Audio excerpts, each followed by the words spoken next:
kahirapang nararanasan saan man. Nagugutom ang mga mahihirap, habang ang mga kawatan sa burokrasya ay walang katapusan.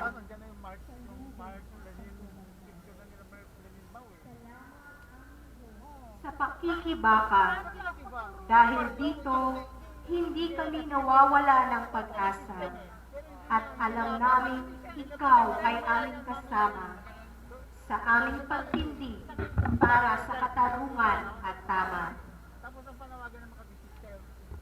Diyos ng katarungan at kalayaan, ligaligin mo po ang mga kurakot. Silang walang takot na nagkakamal ng yaman. Gambalain sila, huwag bigyan ng kapanatagan sa tuwinang gumagawa sila ng paraan upang makalusot. Huwag mo po silang bigyan ng bayan at banayad na araw sa tuwinang abala sila sa gawaing panunuhol. Iparanas sa kanila ang pahit ng kabiguan sa kanilang pagmamapuri sa ninakaw na yaman.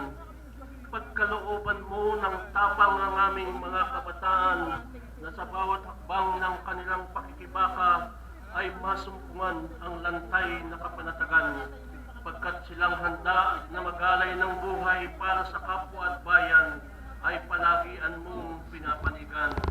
Iyong itong paalaala sa lahat ng samasay nagmamahal at naglilingkod. Bigyan mo rin kami ng tapang at lakas sa lahat ng oras at araw. Huwag kaming hayaang matukso na isuko ang laban hanggang ang taong bayan ay tuluyan ng magbalikwas. Maging matatag nawa kami sa gitna ng ligalig na dulot ng estadong mapanupil, estadong ginagamit sa pag-uusig ang batas at bilangguan.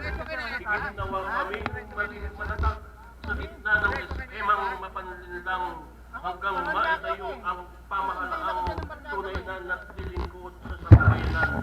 Ito ang aming panalangin, ito ang aming hiling sa pangalan ni Kristong buwan ng kapayapaan, katotohanan at katarungan.